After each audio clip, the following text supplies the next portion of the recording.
Oh, late start, but finally has arrived. Boys, gals, and non-binary pals. Welcome back to the AoE4 action. We're tuning in to the first showing of Kaiser Johann on the Sultan's Ascend. I think he has been playing a few games, but he hasn't even played enough to rank yet. If you are not familiar with Kaiser Johann playing on the English here, it is his most known civ, his signature civ. Kaiser Johann, a very capable player. Over the last 5 seasons, starting from Season 1 through to Season 5, he's ranked 130th, 534th, 104th, 418th, and then finally, last season, ranked 32 to finish off the season. And that last season, by the way, was his most played. 400 games in total, and he finished 32nd on the leaderboards. So curious to see what he's going to be able to do now that the new meta is being established, now that we've got 6 new civs in. We are over a month into the release, by the way. It just seems like he hasn't had time for the rank spam, but finally we do get to witness him on Gorge, going up against Teal, playing as the Japanese. Teal is ranked 77th right now on the leaderboards. They seem to be a smurf. They ranked, in the last 3 seasons, 198th, 124th, 82nd. So I feel like this probably is a smurf. I'm just going to double check, actually, with the name translation. Because, if I'm not mistaken, there is one player who... Is this Giggles? This might be Giggles again. I know there's a player called Giggles, also known as Orange Mint, around this rank, but for now we're just going to call them Teal because we're not 100% certain on that. But an interesting matchup, actually. Japanese versus English is not something I've been able to catch much of, especially on land maps. That's the interesting detail, actually, is quite often we are seeing English priored on land exclusives, and then Japanese at the moment coming out more on water hybrids. So I thought this would make for a very interesting game. Now, on the opening wise, we are going to actually see Teal immediately pulling out onto the berries. Wait. I think this is the Fast Castle account. This is the Fast Castle build. 3 villages right now on the goal, but that's probably going to escalate. They're gathering the wood, the straggler trees. This is all about getting enough for a stable, but also outposts to drop on the gold. And the whole idea of this strategy is really smart, actually, out of Teal, is you just immediately go out into the berries, you immediately get your wheelbarrow upgrade, because remember, a house is your mill, and then you start gathering berries at a rate that's higher than sheep. The other cool detail is it should have allowed him, to stay out for longer. Look at the difference in the scouting pan. Kaiser Johann would have had to have come back a little bit sooner, I'd imagine, if it wasn't for the fact that they went for this double farm play, which I love. A lot of English players started doing this, and that was the whole idea. Because these farms are so cheap, it allows you to go wider, and because these are cheap, you get more sheep, right? Because your scout doesn't have to come back as quickly.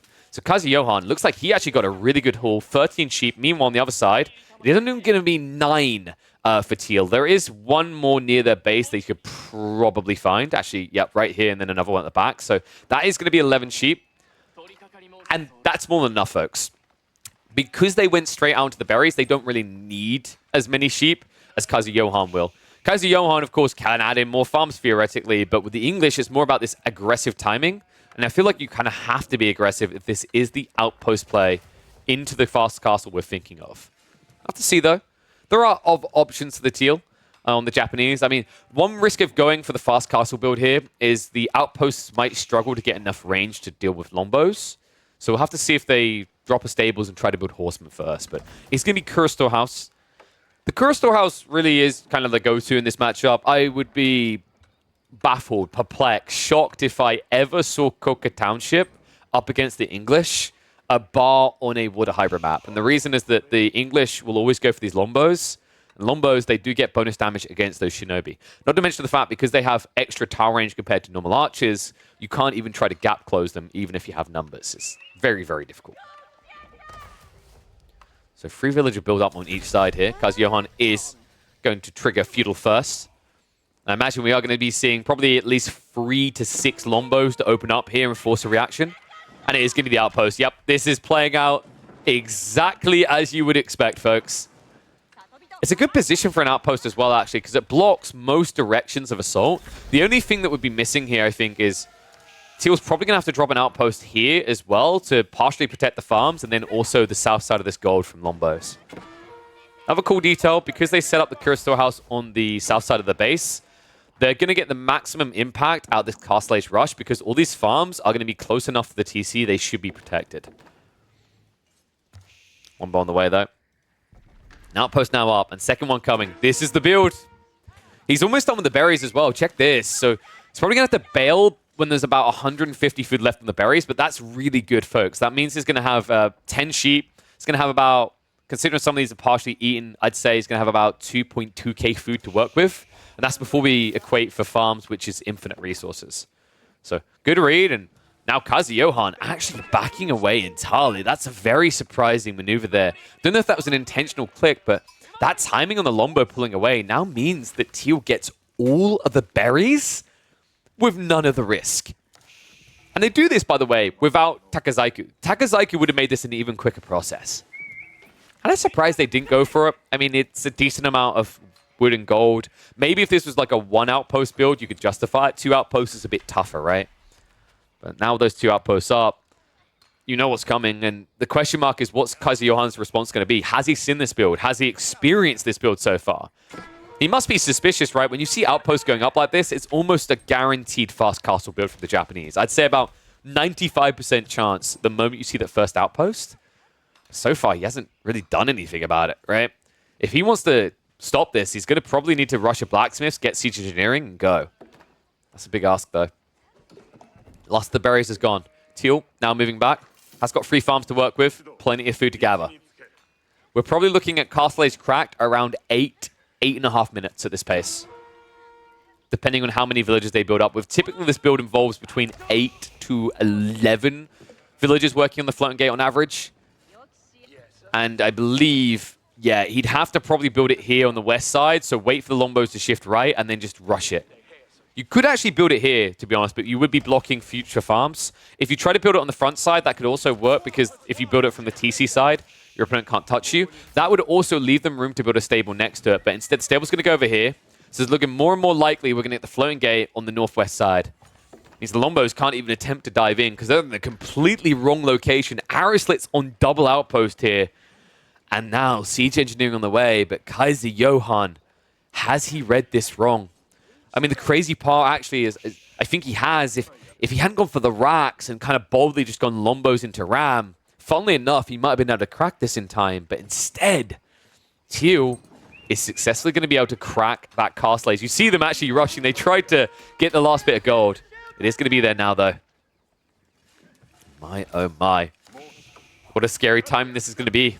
Johann, who does have spears, does have longbows, admittedly, but not many spears. And, well, this is going to be Castle Age Mounted Samurai. It looks like it's going to be the 5-villager build-up. So Teal just trying to make sure they've got enough gold and food behind this to permanently pump out knights up to about 6 to 8 before they run out. It's a smart play.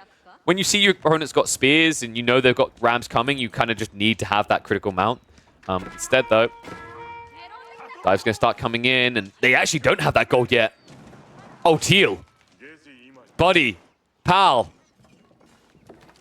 Is this it? He sneaks out. There we go. I was looking at the count. I couldn't make sense of it. He snuck to the south side. And Kaiser Johann, he hasn't even scouted this. Oh my god. He thinks he was going to go west. I mean, there's no way Johann doesn't know, right? Because this map always tends to spawn 1 gold on the opposite side to where the other 2 are, from what I've been seeing. And you should know that based on your side of the map. So Johann needs to sniff this out ASAP. He can't wait around. He needs to go. Ram diving in under the TC here. Villagers are going to be pulled to try and snipe that, but that's going to be a throwaway of a village. I mean, it's just 3 farms. You should allow these to die. I can't believe he's getting away with this. He's even rushing an outpost to be safe up here. Flowing Gate is about to complete, folks. And right now, he'll only have enough access to get 1 of these Mounted Samurai out. But with this many villages working, that could escalate quick. In fact, what the hell is going on over here? The panic right now out of Teal. You saw that, right? He built the outpost and then cancelled it. He's panicking right now. He's actually scrambling. And I don't know why. Like, this is the type of... I mean, I know why, but this is the type of play where you just go for gold or you go for broke. You don't go in between. Instead, now, they're switching into racks to try and go for the cheaper samurai. Oh my god. Is Johann making this work?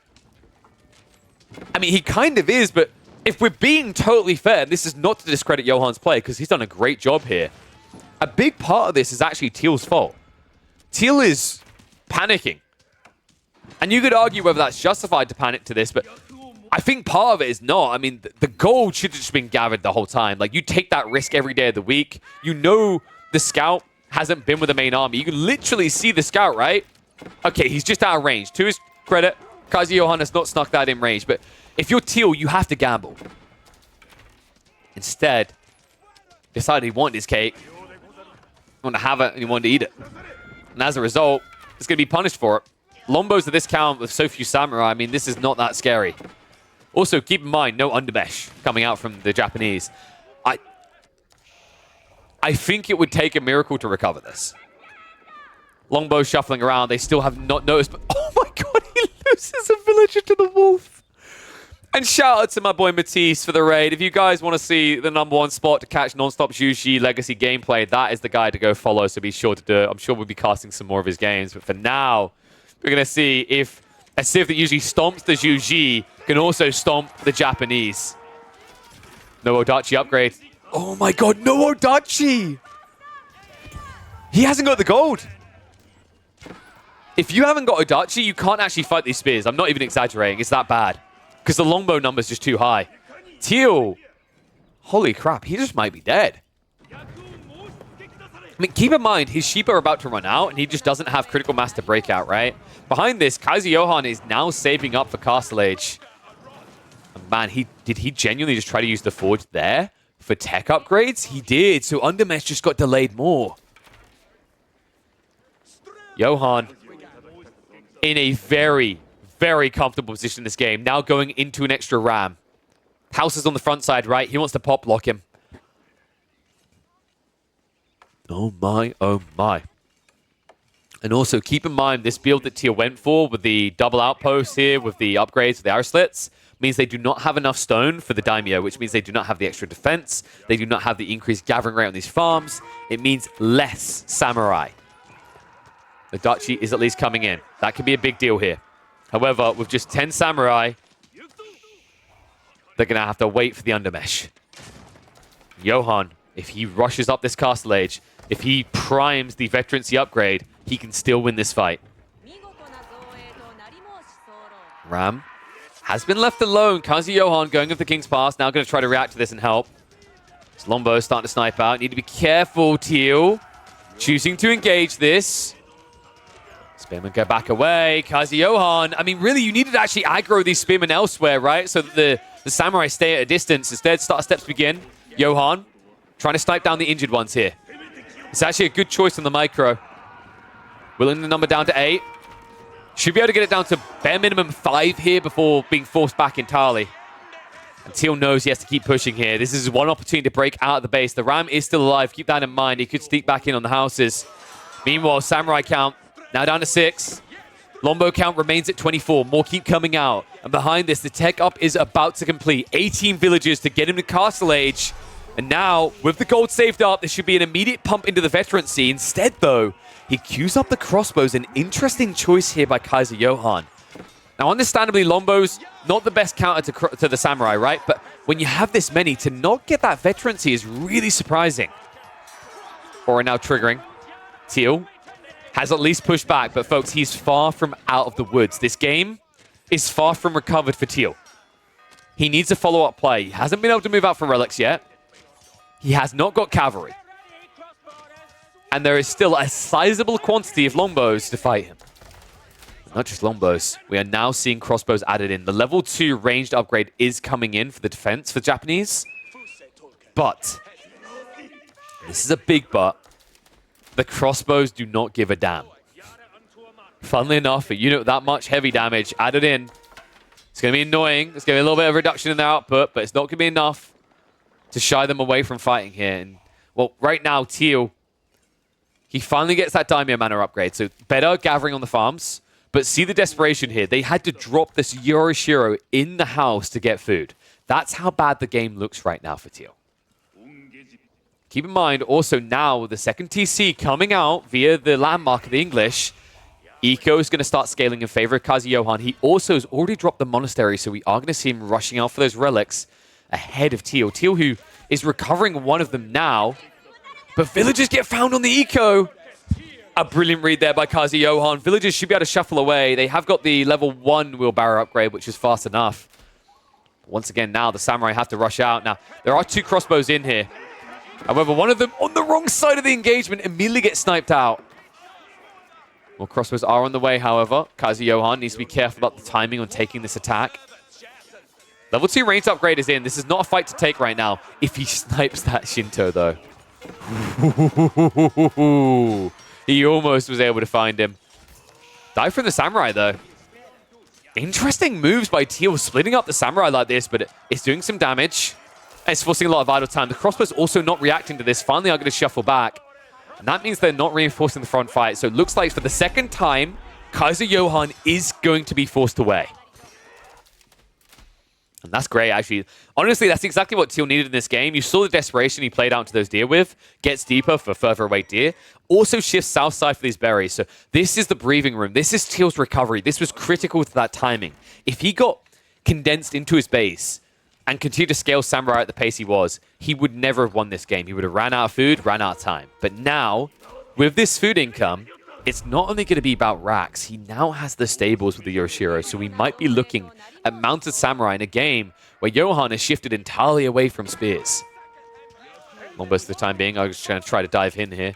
The only thing worth diving for is that Shinto kill, but not going to be able to find it. Looks like he's had one longbow over here actually sniping villagers, so well played there. I think he was waiting for these villagers to come back this entire time, and looks like Teal has not noticed that yet. Meanwhile, a few samurai are still patrolling north side, but the mirrored movement coming out from the English means they shouldn't be able to find any more kills. And looks like Teal will pull away just in time to save a villager's life here. And funnily enough, it's going to be the horseman spam. I mean, it makes sense, right? Against mass crossbow, I thought maybe Mounted Samurai for the flank attacks onto Eco, but this makes even more sense. He will reveal it, though. I'm a little bit surprised by that. I don't think you should be revealing that you're going into horseman until you've got about 10 here. You know, sometimes hiding your hand is a very valuable player. There's always this pressure in high-level games for players to immediately use what they invest in, because otherwise it feels like dead weight. Maybe you could have done something else. But in a game like this, with the Yorishiro power in that stable, I actually think you wait until 10 horsemen and then reveal, because that's enough to pinch this fight and kill. Right now, though, because you just shoot that off on that one longbowman, Johann's going to get a chance to get into those spears.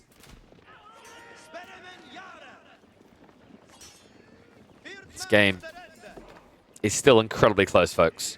The reason it is the relics that are also coming in now. 2 more on the way home for Teal. Johann, he went for this monastery, but it's starting to look like he kind of forgot about it, right? I mean, he built 1 monk. He finally got out on it, but by the time he does, there's only going to be 1 relic left on the map. I thought these attempts at a flank are going to be cleaned up. Johann, this game's starting to get a bit uncomfortable. He's going to get caught out in the gold, forced back by the horseman, and that's another issue with the comp of the English in this game, right? Because he didn't wall himself in, or wall long, this static comp doesn't work in the mid-game, folks. There's really 2 approaches to Gorge. It's to play mobility and wide, or play walls and tight with a slow army. Johann's trying to play slow into wide.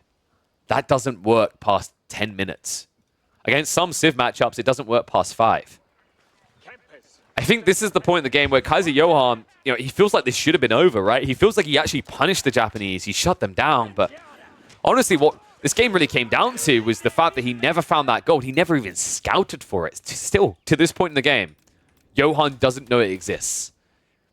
If he had spotted that, this game would have ended several minutes ago.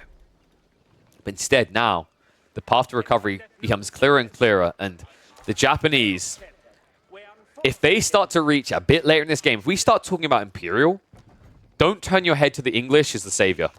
English won't win this.